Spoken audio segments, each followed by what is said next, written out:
मैं Gautam Prasad Sahu, assistant professor, Ram Lakhan Singh Yadav college, Ranchi. आज हम सब्जेक्ट बिजनेस एनवायरनमेंट पर चर्चा करेंगे। उसमें एक टॉपिक है मॉनेटरी पॉलिसी इन इंडिया। तो प्रीवियस लेक्चर में मैंने मॉनेटरी पॉलिसी का मीनिंग और उसके टेक्निक्स को बताया था। टेक्निक्स और instruments of monetary policy last class में मैंने चर्चा की थी, लास्ट लेक्चर में चर्चा की थी। और आज हम चर्चा करेंगे limitations of monetary policy in India, या फिर हम लोग बोल सकते हैं evolution of monetary policy in India, यानी भारत में मौद्रिक नीति की सीमाएं क्या है, या फिर भारत में मौद्रिक नीति के मूल्यांकन जो है वो क्या है। तो इसमें हम लोग चर्चा करते हैं। तो इसमें सबसे पहला आता है कि excessive, first point, excessive cash reserve with the banks, यानी बैंकों के पास अत्यधिक नकदी आरक्षित। जैसे अगर मॉनेटरी पॉलिसी जो होती हैं उसमें जैसे बैंक रेट या किसी भी तरह के रेट्स को जो है कंट्रोल करती है आरबीआई, और जब भी उसमें किसी भी तरह का यदि फ्लक्चुएशंस होता है यानी चेंजेस होता है तो उसका असर शॉर्ट टर्म में बैंकों के पास नहीं पड़ता है, अगर बैंक के पास सफिशिएंट अमाउंट में उनके पास लिक्विडिटी अवेलेबल होता है, तो क्रेडिट एक्सपेंशंस में उनको किसी तरह की कोई प्रॉब्लम नहीं होती है। तो इस बेसिस पे देखिए तो हम लोग यहाँ पर थोड़ा सा लिमिटेशंस आता है कि बैंकों के पास पहले से ही अधिक मात्रा में नकदी रहती है, तो इसीलिए उनको उसके रेट्स में चेंजेस का असर जो है वो कम पड़ता है या नहीं पड़ता है, चूँकि उनके पास सफिशिएंट लिक्विड रिसोर्सेज आता है। दूसरा आता है point misuse of financial resources, यानी वित्तीय संसाधनों का दुरुपयोग, यानी जो वित्तीय संसाधन है यानी फाइनेंशियल रिसोर्सेज हैं उनका मिसयूज किया जाता है। जैसे फॉर एग्जांपल के लिए स्पेकुलेटिव जो ट्रेडिंग्स होता है उसमें बहुत ज़्यादा अमाउंट में दे दिया जाता है, पैसा एडवांस कर दिया जाता है। नेशनलाइज बैंक जो है वो इनडिसिप्लिन्ड होके, या फिर जैसे जान पहचान वाले हैं तो उस बेसिस पे उसको दे देते हैं, नहीं है तो नहीं देते हैं।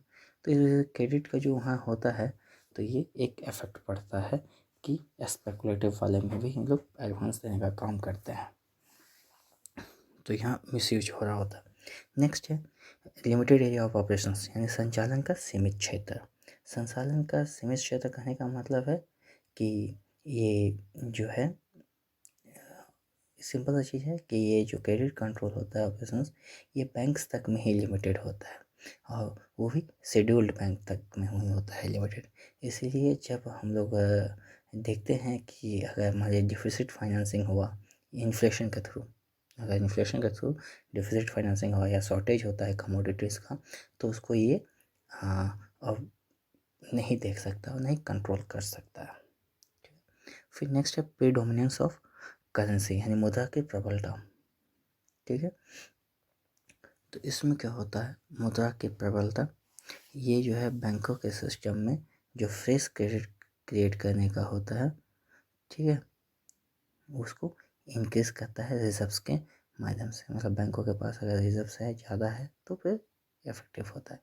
बोल सकते हैं इसको अनाउंस में limitations on the effective use of monetary policy arises from the predominance of currency in total money supply, जो टोटल मनी सप्लाई होता है उसमें, और by habit and custom associated with the backwardness of appropriate institution. People prefer to make use cash rather than checks. ठीक है, तो इस basis पे भी हम लोग बोल सकते हैं, मतलब ज़्यादातर आदमी जो है वो कैश से ही काम करना चाहते हैं। फिर नेक्स्ट है lack of coordination with fiscal policy, यानी भारत की जो राजकोषीय नीति है यानी उसके साथ जो समन्वय होता है, ये समन्वय मतलब मौद्रिक नीति और राजकोषीय नीति और दोनों समन्वय करके कार्य करती है तो अच्छा होता है, और जब दोनों नहीं कर पाती है जिसके चलते ये स्टडी नहीं होता है, जिसका हमने चर्चा किया था डेफिसिट जो होता है, फिस्कल डेफिसिट या बजटरी डेफिसिट जो होता है उसको कंट्रोल नहीं कर सकती है, या उसको साथ इसका रिलेशन नहीं बन पाता है, दोनों को समन्वय करके नहीं बनाने से। तो ये एक चीज़ था। फिर नेक्स्ट आता है डिफेक्ट्स इन मॉनिटरिंग सिस्टम। तो निगरानी प्रणाली में दोष होता है, मतलब निगरानी जो होता है उसमें कुछ कॉन्स्टेंट्स होते हैं और सभी चीज़ों को मॉनिटर करने में एबल नहीं होता है, क्योंकि साउंड और स्टैटिकल जो है वो सिस्टम में रिक्वायर्ड होती है। जिसके हमारे यहाँ थोड़ी सी कमी होती है और डिफ़िकल्ट आता है। जो क्रेडिट ट्रेंड्स होता है उसको चेंजेस जो होता है उसको अप्रोप्रिएटली चेक करने में। फिर नेक्स्ट आता है not proper implementation of the monetary policy. मौद्रिक नीति का उचित क्रियान्वयन नहीं, मतलब मॉनेटरी पॉलिसी का जो इम्प्लीमेंटेशन होता है वो उसमें भी थोड़ी सी कमी आती है, वो भी सही से नहीं हो पाता है, जिसके चलते भी ये थोड़ा फैक्टर होता है। फिर नेक्स्ट आता है हम लोग बोल सकते हैं absence of organised money market, यानी संगठित मुद्रा का जो मुद्रा बाजार होता है उसका अभाव होता है, मतलब एक साथ ऑर्गेनाइज्ड बेसिस में जो है यहाँ काम नहीं करती है। ठीक, और सिस्टमेटिकली ऑर्गेनाइज इकोनॉमी रहेगा तो वहाँ पर बहुत अच्छे तरीके से काम कर पाता है, बट हमारे यहाँ इसका अभाव है। फिर नेक्स्ट गवर्नमेंट पॉलिसीज, सरकारी नीतियाँ। गवर्नमेंट भी बहुत टाइम टू टाइम कुछ कुछ पॉलिसीज़ बनाती रहती है जिसके थ्रू रिस्ट्रिक्ट करने का काम होता है, जिससे भी हमारा इसमें थोड़ा प्रॉब्लम होता है। जैसे एक एग्जांपल के लिए बता रहे हैं गवर्नमेंट पॉलिसीज़ में, जैसे government depends more on the public for borrowings outside the capital market. दूसरा हो सकता है पॉइंट बोल सकते yield on the government securities are not fixed independently of the conditions in the capital market. तो just like government policies के साथ ये इफेक्ट होता था। फिर next lack of control over non banking financial institutions. जो नॉन बैंकिंग फाइनेंशियल इंस्टीट्यूशंस होते हैं यानी गैर बैंकिंग वित्तीय संस्थान जो होते हैं उस पर भी नियंत्रण में कमी रहती है, उस पर कम्प्लीटली मतलब कंट्रोल या नियंत्रण जो है नहीं हो पाता है। फिर next existence of black money, यानी काले धन का अस्तित्व। हमारे यहाँ इकोनॉमी में देखते हैं इंडिया में जो काला धन होता है यानी ब्लैक मनी होता है वो बहुत ज़्यादा होता है, एग्जिस्टेंस बहुत ज़्यादा मिलता है, जिसके चलते वो पैसा जो है वो हमारा बॉयर्स और लैंडर्स के रिकॉर्ड्स में यानी बोल सकते हैं उसमें ट्रांजेक्शन्स में वो यूज़ नहीं होता है, क्योंकि उसको दबा के रख जाता है, साइड में रख जाता है, यानी इकोनॉमी में उसका सर्कुलेशन नहीं होता है। तो इससे भी हम लोग ये डिमांड और सप्लाई में जो है हमारा मॉनेटरी पॉलिसी का वो कम्प्लीटली फिक्स्ड नहीं हो पाता और सही से नहीं बैठ पाता है, ये भी एक कारण है। फिर नेक्स्ट होता है नॉन मोनेटाइज्ड सेक्टर, यानी गैर मौद्रिक क्षेत्र, जहाँ पर ऐसे बहुत सारे हैं यहाँ पर मतलब बार्टर एक्सचेंज अभी भी हो रहा है, मतलब वहाँ पर मनी का कोई रोल नहीं है। ठीक है, तो ऐसे भी जगह पे ये हमारा वहाँ इफेक्ट नहीं करेगा।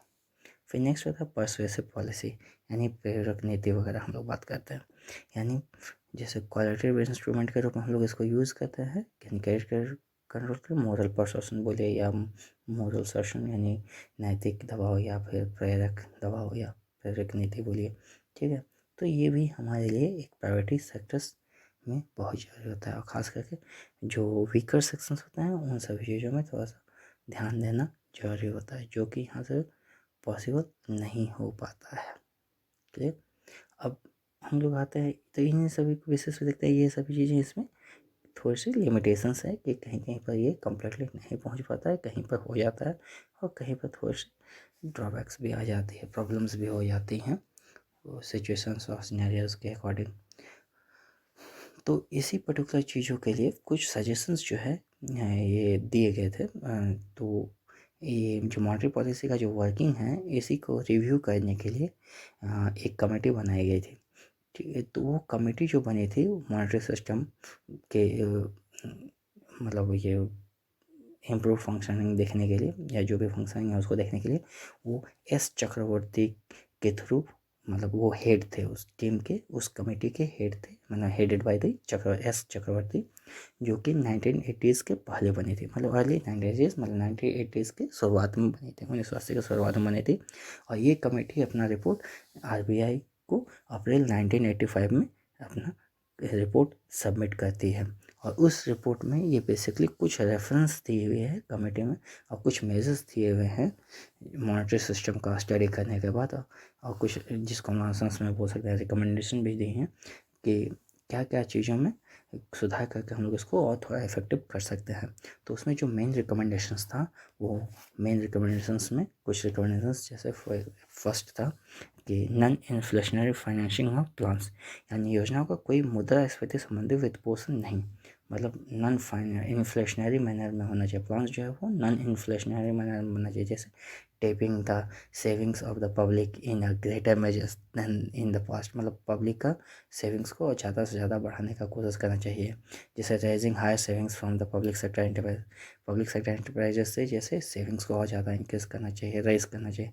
लाइकवाइज मतलब इसमें इन्फ्लेशन को अफेक्ट नहीं करे, बल्कि इसमें उससे ज़्यादा और अच्छा करने की कोशिश। फिर नेक्स्ट है प्राइस स्टेबिलिटी, जो दिया गया था, मतलब इसको बोल सकते हैं मूल्य स्थिरता।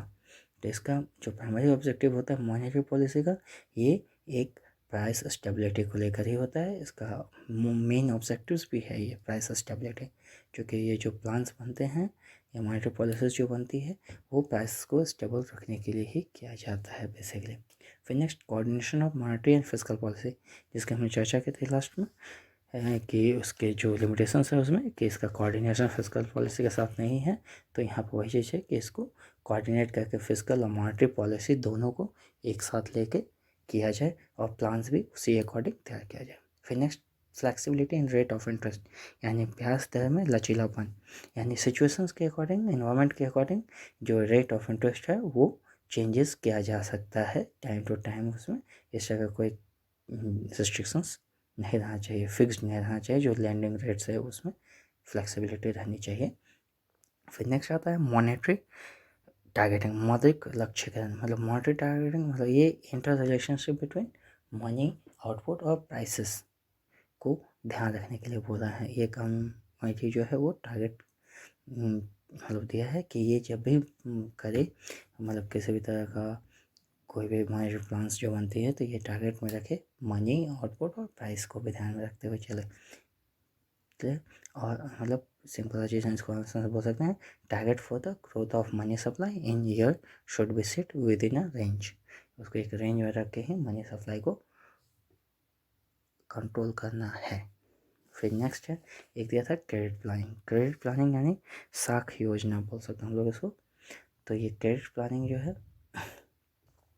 चूँकि ये बैंक का क्रेडिट जो है वो प्रीडोमिनेंट है, मतलब बैंक वगैरह से लोन लेते हैं, तो इसी में कुछ ओपिनियन आया था कि certain measures should be undertaken to encourage loans and bill finance forms of bank credit, मतलब बैंक से ही लोग क्रेडिट ले, लोन ले, इस चीज़ को लेके थोड़ा सा किया गया था। क्योंकि पहले क्या था, साहूकार वगैरह से भी लोन लेने का काम किया जाता था, आप लोग सुने होंगे गाँव देहात में। तो यहाँ पर बोल रहा है कि नहीं, उस चीज़ को ना करके बैंक से लोन ले, बैंक से क्रेडिट कर ले, इस चीज़ में थोड़ा सा कोशिश किया जाने लगा और इसमें थोड़ा सा काम किया जाने लगा लैंडिंग सेक्टर्स में, ताकि पर्सनस में फाइनेंशियल रीचेबल हो।